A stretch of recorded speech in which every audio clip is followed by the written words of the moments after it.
A millionaire CEO, driven by cold efficiency, thought he had life all figured out. But one quick stop at a store changed everything.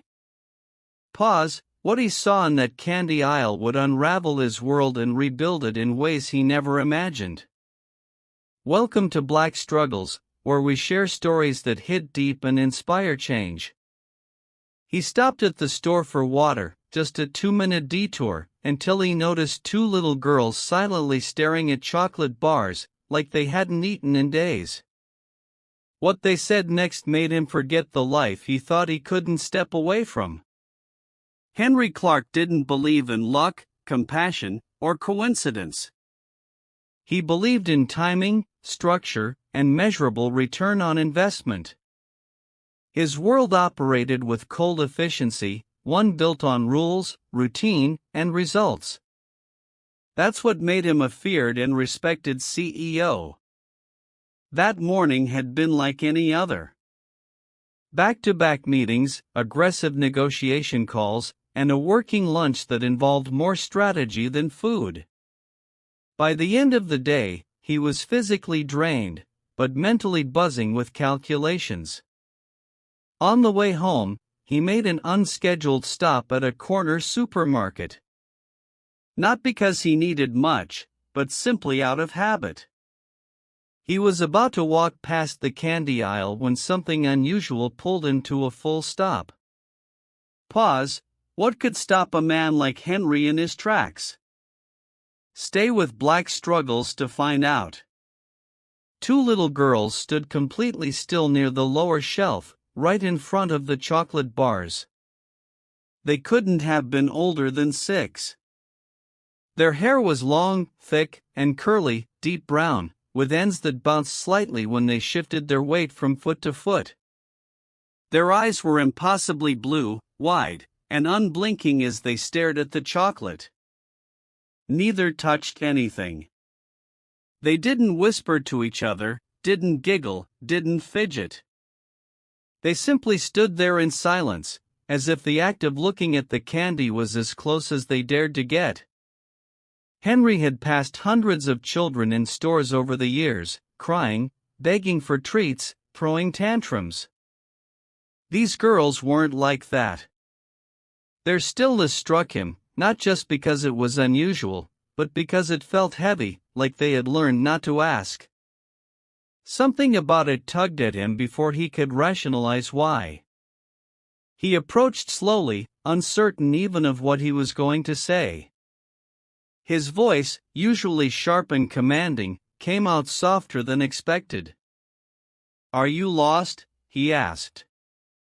The girl on the left, wearing a pale pink sweater with a tear at the cuff, looked up first. Her gaze didn't waver, but her voice was so quiet he almost didn't catch it. "No, we're just hungry." It wasn't said with drama or desperation. It was a plain statement of fact, one that landed harder than any emotional plea. The second girl, dressed in an oversized blue hoodie, nodded in silent agreement, but kept her eyes on the chocolate. Henry blinked. For a moment, he forgot where he was. He crouched down to their level, trying to soften his expression, something he hadn't done in years. "Where are your parents?" he asked more carefully this time. The girl in blue finally looked up. "They left," she said. Her voice didn't crack, but her hands trembled slightly where they clutched the hem of her hoodie. Henry's heart stalled. These weren't just two kids having a rough day. There was a story here, a serious one. Pause. What would you do in Henry's shoes? Hit that subscribe button for Black Struggles, and let's dive deeper into this life-changing moment. He stood up, scanned the aisle, then glanced toward the front of the store. No one else seemed to notice them. No adult hovered nearby. No shopping cart stood waiting. The girls were completely alone. He didn't know what moved him to do it, but he took a basket and filled it. juice, sandwiches, fruit, water, a few chocolate bars. He brought it back and handed the girls a bag each. They didn't reach for it immediately, as if they didn't believe it was for them. "It's okay," he said, placing the bags in their hands gently. "It's yours." Only then did they accept it carefully, almost reverently. He didn't ask for their names right away. Instead, he walked them to the front of the store, paid for everything without a word, and told the cashier quietly to ignore protocol. When they stepped outside into the dusk, the wind picked up, and the smaller girl shivered slightly. He shrugged off his suit jacket and draped it over her shoulders, surprised by his own instinct. "Do you have somewhere to go?" he asked, fully prepared for an answer he wasn't equipped to handle. The girl in pink whispered, "Not really. We ran away from the place they sent us. It wasn't good there." Henry didn't respond right away. He looked at the sky, then at the two fragile lives in front of him. In that moment, for reasons that defied logic or planning, he made a decision. He offered his hand and said, "Let's go somewhere warm, just for tonight." The girls hesitated only briefly, then took his hand together, one on each side. As they walked down the sidewalk toward his car, Henry Clark, strict, calculated, cold, felt something break open inside him, and he didn't try to stop it. The drive to Henry's penthouse was quiet, but not uncomfortable. The girls sat in the back seat, buckled in and holding their paper bags of food tightly, as though letting go might mean losing it all. From the rearview mirror, Henry watched them glance out the windows, wide-eyed, taking in the city lights and buildings, their expressions unreadable, but alert. He didn't speak much during the ride. He wasn't sure what to say or how to say it. Words didn't come easily to him unless they were part of a business deal or a financial pitch. This was different. This was delicate. And for the first time in a very long time, he didn't want to get it wrong. When they arrived at the building, the girls hesitated before stepping out of the car. The doorman gave Henry a subtle nod, clearly surprised to see him with children, but didn't ask questions. Henry guided them inside, up the elevator, and into his home. The apartment was sleek, open, and modern. Polished surfaces, clean lines, minimal furniture. It wasn't meant for children. It had never been lived in by anyone but Henry. And yet, as the girls stepped into the marble-floored foyer, they looked around with cautious awe, as if afraid touching anything might break the spell. He led them to the kitchen first, gesturing toward the tall stools at the island counter. They climbed up, small legs dangling, and began eating slowly, carefully, with the quiet focus of children who had learned to ration every bite. Henry didn't pressure them with questions. Instead, he made tea for himself, pouring it into a mug he barely touched. After a while, he sat across from them and finally asked gently, "What are your names?" The girl in pink answered first. "Claire." Then the other added, "Sky." Their voices were soft but certain. "Do you know your last name?" he asked. Claire nodded. "We think it's Morgan." The way she said it, unsure but hopeful, told him everything. They had learned that their identity was something that could disappear or be taken. He made a note in his mind to check missing child reports later, but for now, he didn't want to push too far. He just wanted them to feel safe. When they finished eating, he showed them the guest bedroom.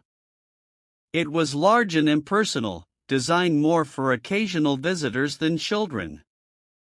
Still, the girls climbed into the bed without hesitation, curling up under the blanket side by side like they had done it 1,000 times before.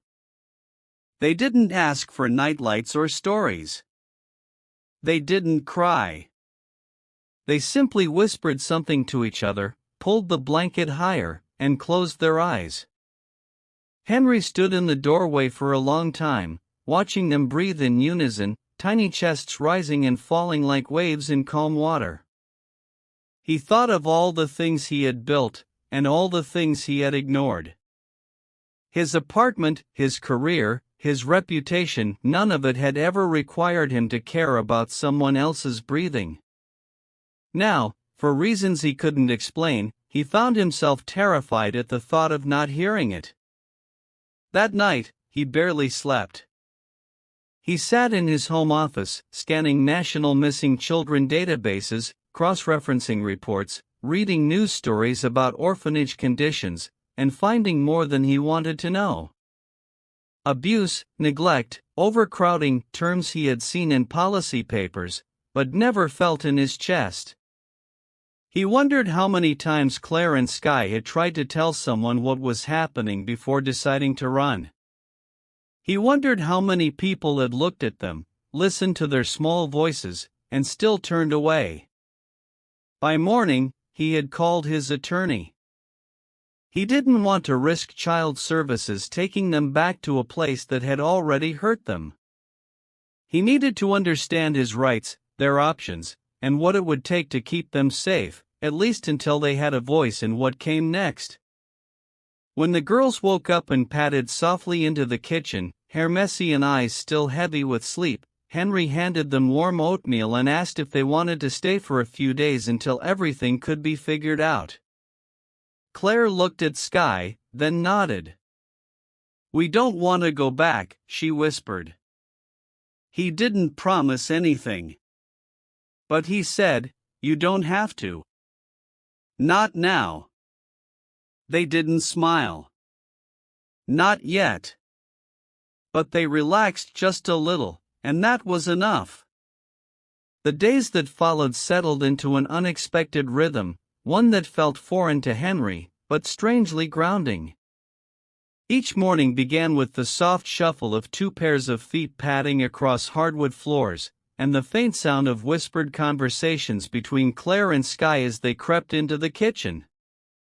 Henry, who had spent most of his life waking to silence and financial reports, now found himself standing at the stove, scrambling eggs, and making toast with a level of concentration usually reserved for mergers.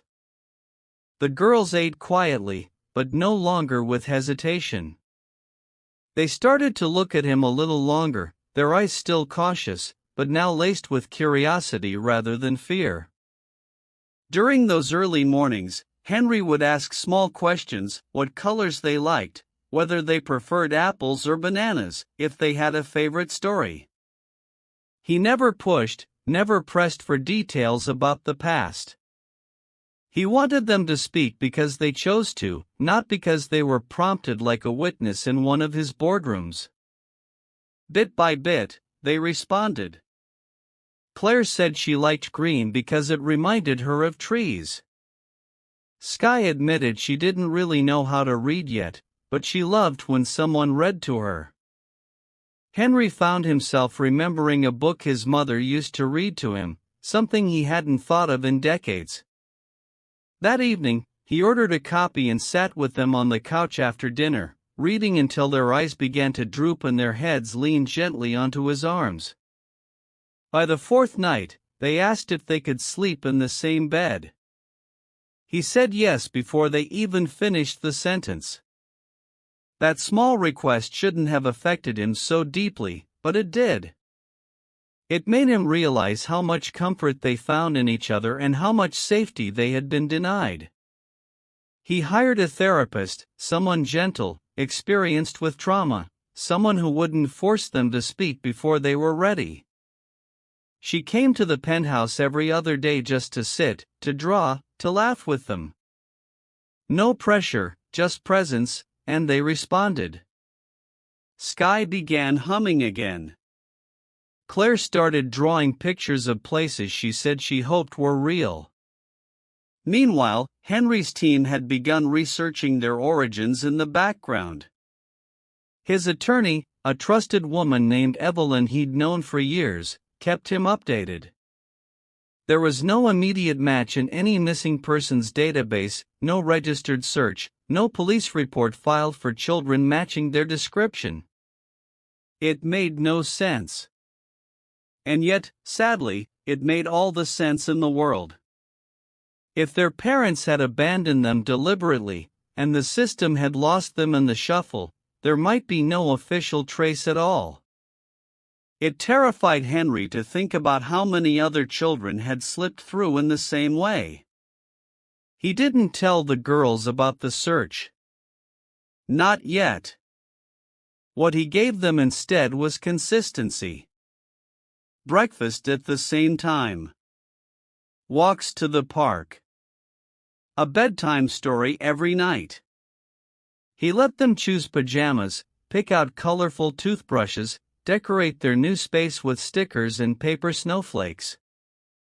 He bought a second-hand piano and placed it in the corner of the living room after Sky tapped a few notes on a toy keyboard at a bookstore and lit up like it was magic. Claire began lining the bookshelves with handmade paper flowers and alphabet labels. The penthouse was slowly becoming something it had never been: alive. One evening, Claire walked into his office while he was reading over a proposal. She stood quietly for a moment, watching him. Then she asked, "Do you work a lot?" He looked up, surprised, and answered honestly, "I used to." She nodded and said, "We don't like when people disappear." Then she left the room without another word. Henry sat frozen for a long time after that. It was the first time either of them had said anything that hinted directly at their past. It wasn't a cry or a plea. It was a simple truth, and it shook him. From that night on, Henry made a promise to himself. Whatever happened, whatever legal complications or unexpected obstacles arose, he would not disappear. Not from them. Not now. He didn't know yet what role he was meant to play in their story, but for the first time, he didn't feel the need to define it. He only knew he was already in it, and he wasn't walking away. By the second week, the penthouse had shifted from sterile quiet to gentle noise. The kind of noise Henry had never known he would welcome. The soft tapping of small feet running between rooms, bursts of laughter echoing down the hallway, the occasional clatter of dropped crayons or storybooks scattered across the floor. Claire and Sky had developed their own routines, ones that no longer revolved around fear or hunger. They knew breakfast would be waiting for them. They knew someone would ask how they slept and mean it. They knew that when the sun went down, there would be warm light, clean pajamas, and someone nearby in case the dark crept in too deeply. Henry watched it all unfold with a mix of wonder and disbelief. He had lived most of his life believing that everything valuable could be calculated, projected, or purchased. But there was no formula for the quiet trust in a child's eyes when she leaned her head on your shoulder without hesitation. No metric could explain why Sky had begun humming again, or why Claire now lined her shoes up beside his near the front door, as if claiming the space as hers, too. The small signs of belonging were subtle, but they changed everything. Still, the unanswered questions lingered. Henry hadn't stopped the investigation. His attorney, Evelyn, had expanded the search, not just looking for missing child reports, but digging into foster system records, underfunded state homes, and even quiet settlements involving neglect claims. They discovered a lead. A rural orphanage in another state had filed a vague report several months prior about 2 girls who had left the premises and were never located. There was no urgency in the report, no follow-up, no legal inquiry, just a name: Westfield House. Evelyn's voice had hardened when she read the line aloud. Henry had asked her to keep digging quietly. That night, he sat with the girls at the dinner table and asked, as casually as he could, if they remembered the name of the place they had run from. Claire froze mid-bite. Skye looked at her sister, unsure if she should speak. Then Claire nodded slowly. It had a white fence and a dog that barked all the time. And a woman who yelled. Her tone was flat, rehearsed. Henry didn't push for more. He simply nodded and said, "I think we'll make sure you never have to go back to a place like that." Skye reached across the table and took his hand without a word. The next day, Henry booked a flight. He told Claire and Skye he had meetings out of town, but that he'd be back soon, and left them in the care of Mrs. Delaney, a retired schoolteacher he had recently hired full-time. She was warm, steady, and knew how to make children feel seen. The girls waved him off, and though Skye clung to him a little longer than usual, neither of them cried. That small moment told him just how far they'd come and how much they had to lose if he failed. He flew to Westfield under a different name, arrived unannounced, and walked into the facility as if he were just another donor or inspector. What he saw chilled him. The building was crumbling around its foundation.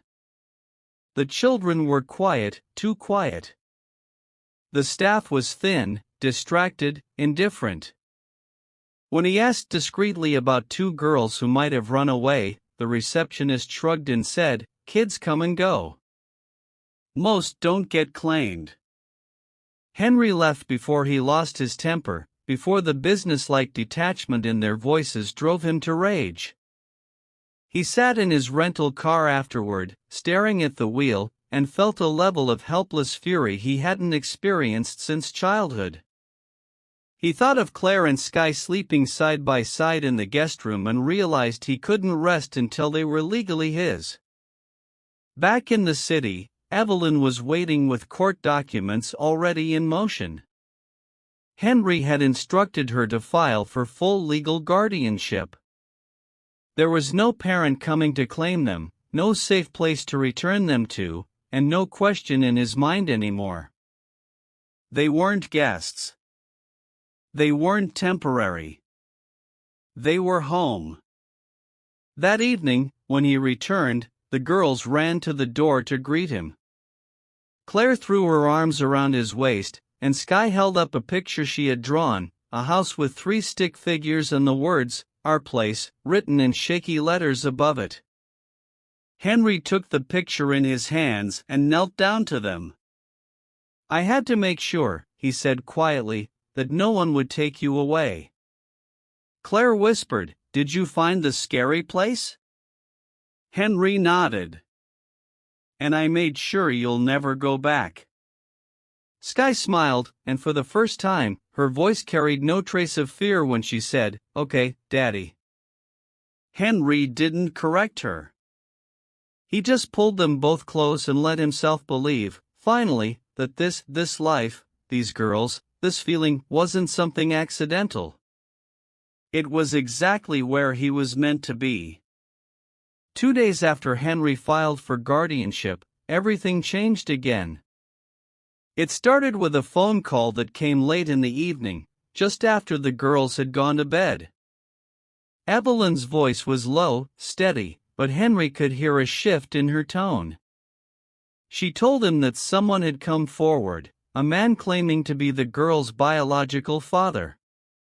His name was Thomas Morgan, and he had recently been contacted through an online notice Evelyn's team had quietly posted during the background investigation, hoping to find family who might verify details or provide context. Instead, they got a man with a record and a demand. Henry listened in silence as Evelyn explained that Thomas had confirmed the girls' names, ages, and even birthmarks. The information matched. According to the birth certificates she obtained, he was legally their father. But it wasn't concern or fatherly interest that brought Thomas to light, it was money.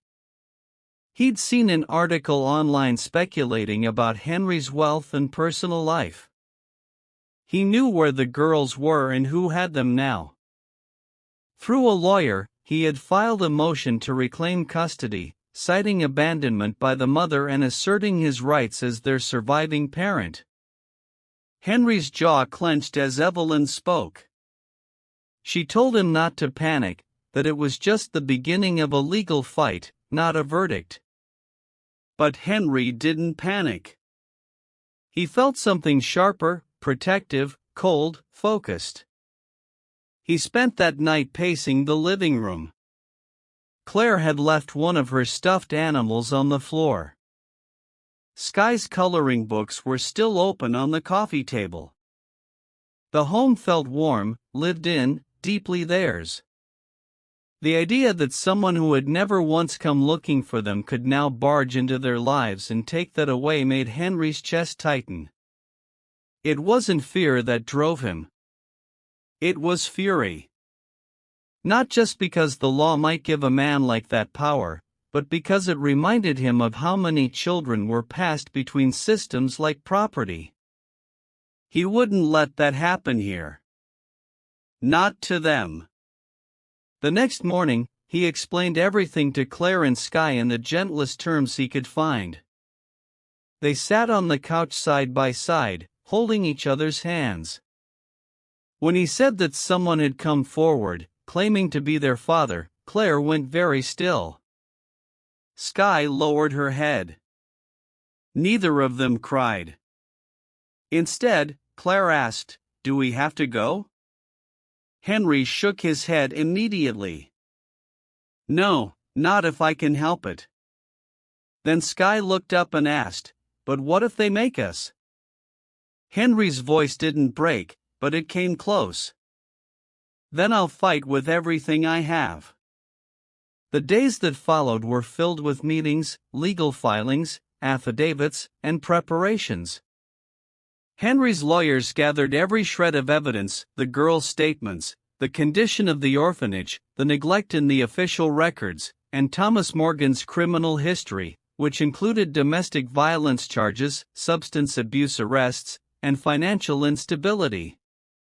Henry didn't want to expose the girls to more trauma, but when the judge asked to speak with them in a closed hearing, they agreed. Claire wore her favorite green dress. Sky held Henry's hand all the way to the courtroom door.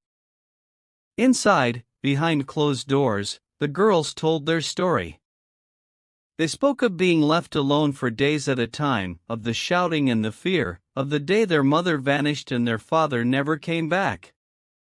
They told the judge how they had run away from the home where they were supposed to be protected, how they had met Henry, and how he made them feel safe. Claire said, "He makes pancakes and he listens." Sky added, "He doesn't forget we're here." When the judge asked if they wanted to stay with him, they both said yes at the same time. Henry waited in the hallway during that hearing, sitting on a bench with his hands clasped and eyes fixed on the floor. When the door opened and the girls came back out, Claire ran to him and buried her face in his chest. Sky followed, hugging him tightly around the waist. They didn't say anything, and they didn't need to. He held them both and knew that no matter what the judge decided, this bond was real. It wasn't about biology. It wasn't about legality. It was about love that had been chosen, not assigned. That night, back at home, he tucked them in with extra care. They asked if he would still be there in the morning. He smiled and said, "Always."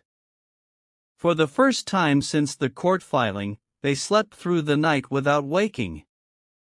Henry, however, stayed awake, watching the city lights blink below and preparing for whatever came next, because now he understood something deeper than responsibility. He understood what it meant to belong to someone and to have someone belong to you. The morning of the court decision arrived, cloaked in silence. Henry had never felt so unsure of a day's outcome. Not in any boardroom. Not during the biggest mergers of his career. Not even when he'd risked his entire company on a single calculated gamble. This wasn't strategy or finance. This was family. And no spreadsheet could prepare him for the weight that pressed down on his chest as he helped Claire zip up her coat and tied Sky's shoelaces. Neither of them asked questions. They trusted him. That terrified him more than the hearing itself. They arrived early, Evelyn already waiting near the courthouse steps. She looked calm as always, but Henry could see the alertness in her eyes. She handed him a folder containing the final statements and affidavits, including letters from the girl's pediatrician, therapist, and school. Each one spoke not only of the girl's improved health and well-being, but of how central Henry had become to their healing. Claire held Sky's hand tightly as they walked through the metal detectors and into the courtroom's waiting area. Their steps were small but steady. Henry stayed beside them, silent but unwavering. Inside the courtroom, Thomas Morgan sat with his lawyer, looking casual in an ill-fitted jacket, his posture arrogant, like he was already counting the money he thought he'd get. When his eyes met Henry's, there was no recognition of the girls, just calculation. It took everything in Henry not to react. He kept his hand resting lightly on Claire's shoulder, grounding her as much as himself. The judge, a middle-aged woman with sharp eyes and a calm voice, entered and began the proceedings. She reviewed the background, legal filings, and acknowledged the seriousness of what was being decided. Henry's legal team presented their evidence in clear, steady voices. Evelyn spoke of the documented neglect, the absence of parental effort to locate the girls, and the financial motives behind Thomas's sudden appearance. Then she presented statements from the girl's therapist, describing their emotional growth and their direct expressions of safety and attachment to Henry. When Thomas's lawyer spoke, it was clear he had little ground to stand on. He argued biological rights, dismissed the abuse allegations as unverified, and tried to spin Thomas's past as mistakes of youth. But when asked directly why he never looked for his daughters, Thomas offered only a shrug and said, "Didn't know where they were, figured someone would deal with it." That answer rippled through the room like a cold gust of wind. The judge said nothing in response, just made a note. Then came the final part of the hearing. The girls were called in privately, away from their guardian and legal teams. They walked in hand, back straight, eyes forward. They didn't cry. They didn't hide. Claire spoke first, saying she didn't remember her father much, but she remembered being scared. Sky added that Mr. Henry made her feel like she mattered, that he cooked them warm food and never yelled. The judge asked if they wanted to live with him, and they both nodded. Claire said quietly, "He makes us feel like we belong." When the girls returned, the judge called a short recess. Henry sat between them on the bench outside, one arm around each. They leaned into him without words, their presence saying more than any argument could. He didn't speak either. He just waited. And when they were finally called back in, he stood tall, not as a CEO, but as a man ready to protect his daughters no matter what. The judge's verdict was clear and firm. Full legal guardianship was granted to Henry Clark. The court recognized the biological father's failure to provide any meaningful care, his late and opportunistic involvement, and the children's expressed and consistent bond with Henry. When the words were read aloud, Claire reached for his hand. Sky leaned her head on his side. Henry blinked hard, swallowing emotion that surged to his throat but didn't fall. Thomas stood frozen, expressionless. His attempt at profit turned to ash. The judge dismissed the case with a final note. In the best interest of the children, this family will not be separated. Outside, the sky was overcast, but the air felt clearer than it had in days. Henry opened the door to the car, helped the girls in, and before getting behind the wheel, he paused. For the first time since this all began, he let himself believe it was real. No longer something he was protecting, but something he was building. A future, a home, a family that had chosen each other and fought to stay together. And as he pulled away from the courthouse, Claire looked up at him through the rearview mirror and said, "We're not going anywhere, are we?" Henry smiled, eyes damp, and answered, "Never again." Pause. This is the kind of story that reminds us what matters most. Subscribe to Black Struggles for more stories that inspire and uplift. The weeks following the court's decision felt like the beginning of a new season, not just in time, but in atmosphere. The tension that had quietly followed Henry through every room of his home began to lift. There were no more legal updates to brace for, no surprise calls from Evelyn, no anxious looks from Claire or Sky when the doorbell rang. The girls no longer asked if they were staying. They simply unpacked their things, arranged their favorite toys on the shelf in the living room, and began to speak about the future with casual confidence, as if it had always been theirs to plan. Henry started noticing things he never had before. Claire liked to hum while brushing her teeth. Sky always looked for the moon before bed and asked questions about where it went during the day. They had arguments over which cereal tasted better and shared a language of inside jokes he was slowly being invited into. For the first time in his life, Henry stopped setting alarms on weekends. He woke to the sound of laughter, to small feet pattering into his room, to two sets of arms wrapping around him without hesitation or reason.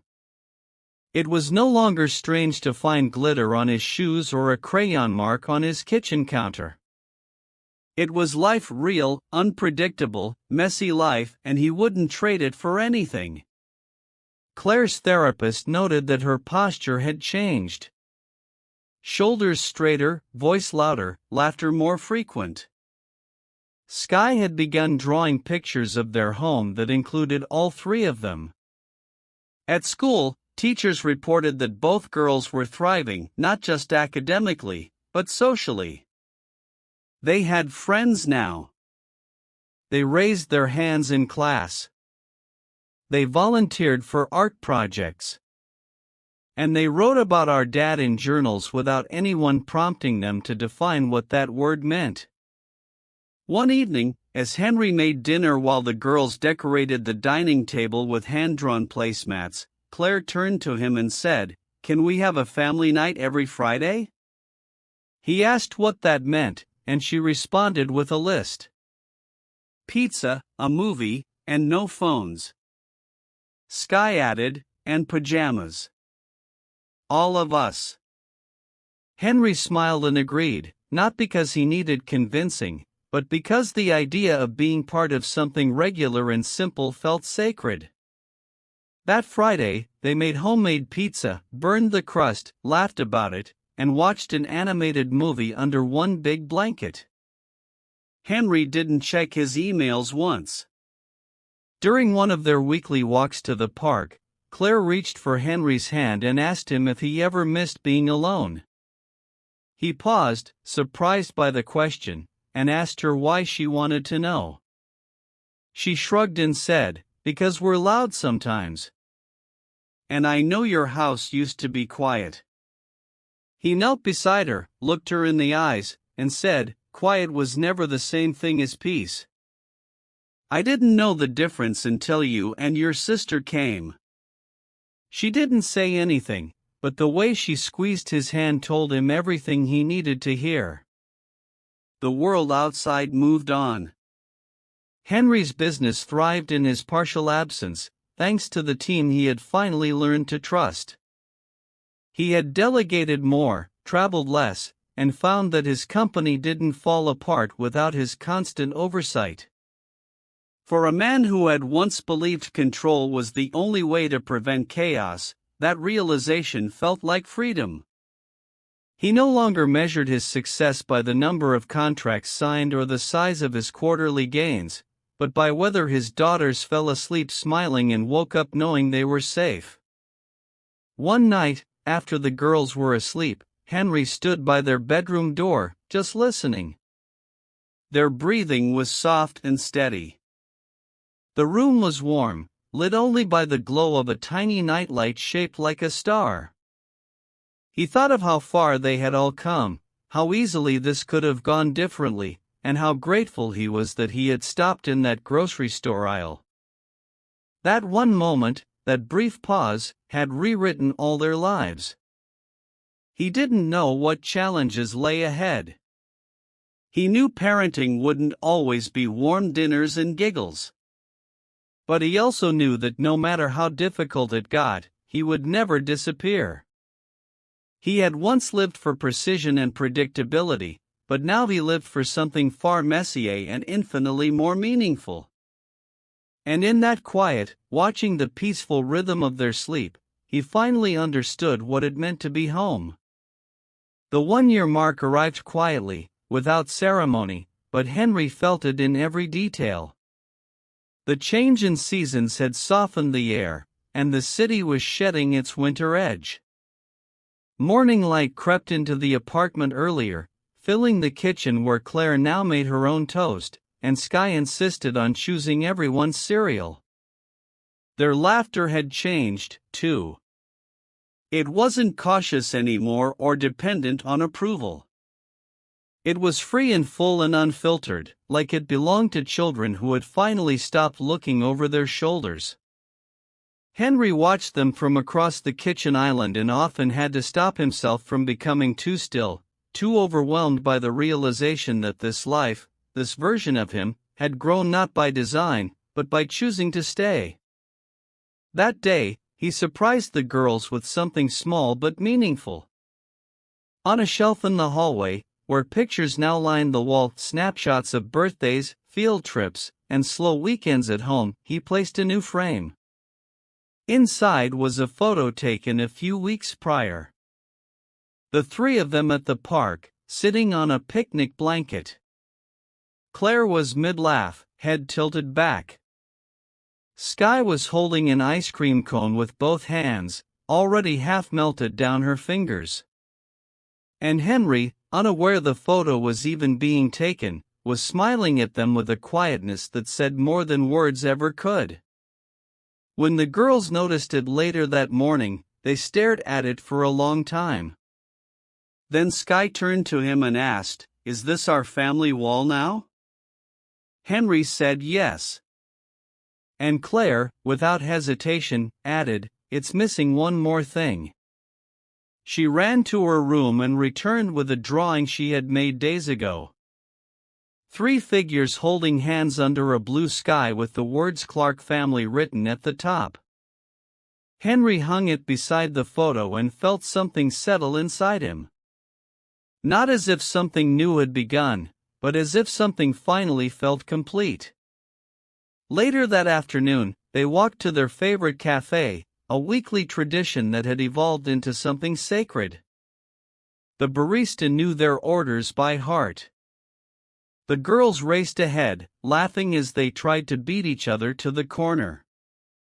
A woman nearby, holding a toddler's hand, smiled at them and then at Henry. "Twins?" she asked casually. Henry smiled. "Not quite, but they're mine." It was the first time he'd said it aloud in public, and hearing the words surprised even him, not because they were new, but because they felt so natural now. That night, after the bedtime story, after the teeth brushing and the pajama rituals and the last glass of water that was always requested for no real reason, Claire sat up and asked, do you think Mom would have liked you? It was the first time she had spoken about their mother since the court hearing. Henry paused, surprised, not just by the question, but by the ease with which she asked it. He took a moment, then said, "I hope so. I think she would have liked how strong and smart you both are."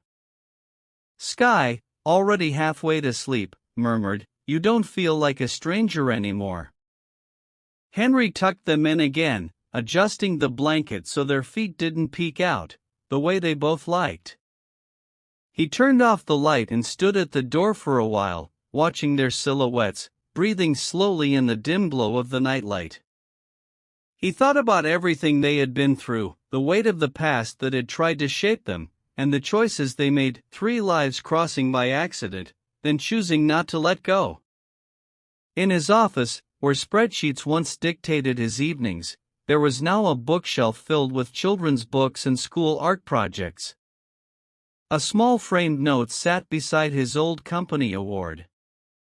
It read, in Sky's handwriting, "Best Dad Ever." He kept it there, not as a trophy, but as a reminder. A reminder that legacy wasn't built through profits or buildings or stock options.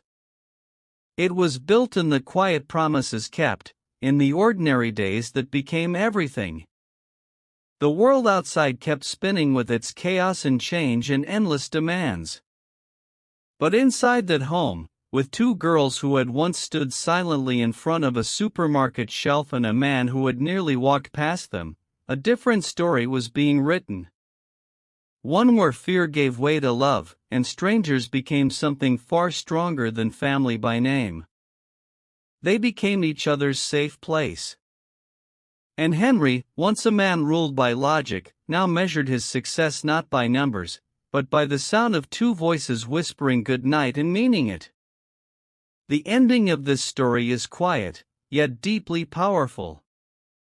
It doesn't shout triumph like headlines do, but instead leaves you with the sense that something truly meaningful has taken place.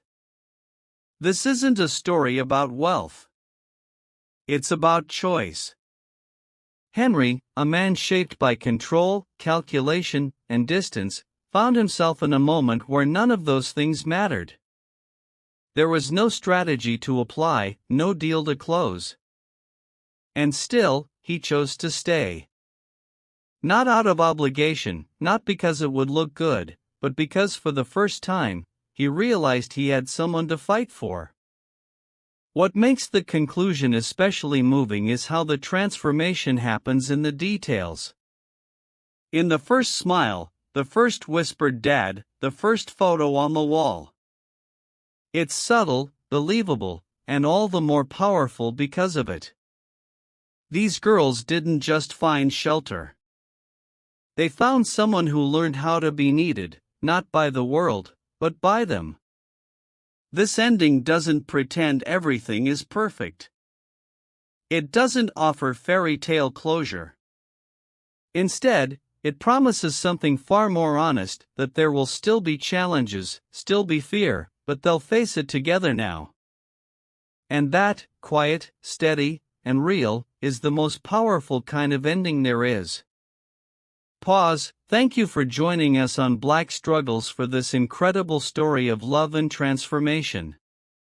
If this moved you, hit that like button, share it with someone who needs to hear it, and subscribe for more stories that remind us what it means to be human.